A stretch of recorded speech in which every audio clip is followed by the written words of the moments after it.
Tollywood থেকেই cinema জগতে যাত্রা শুরু করেছিলেন বলিউড অভিনেত্রী বিদ্যা বালান। এখনও বি টাউনে বলিষ্ঠ নায়িকাদের তালিকায় রয়েছে তার নাম।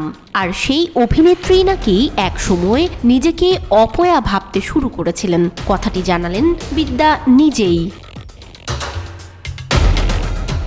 গত 1 নভেম্বর সিনেমা হলে মুক্তি পায় বিদ্যা বালানের ভুলভুলাইয়া 3।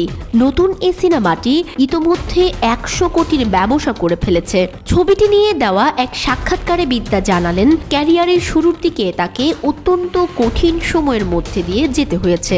একটি মালায়ালম সিনেমার নায়িকা হিসেবে শুটিং শুরু করেছিলেন অভিনেত্রী, কিন্তু সেটি মাঝপথেই বন্ধ হয়ে যায়।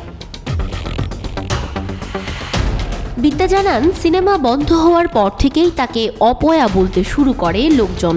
দাবি করা হয় বিদ্যাকে নেওয়া হয়েছে বলেই সিনেমা বন্ধ হয়ে গেছে। এক নয়, একাধিকবার তার সঙ্গে এমনটা হয়েছে বলে জানান বিদ্যা।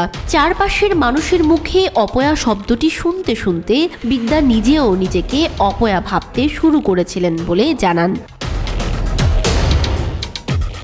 উল্লেখ্য, বিদ্যার প্রথম সিনেমা ভালো থেকেও মুক্তি পেয়েছিল 2003 সালে। 2005 সালে মুক্তি পায় পরিণীতা। এই ছবি থেকেই বিদ্যার সাফল্যের সফর শুরু হয়।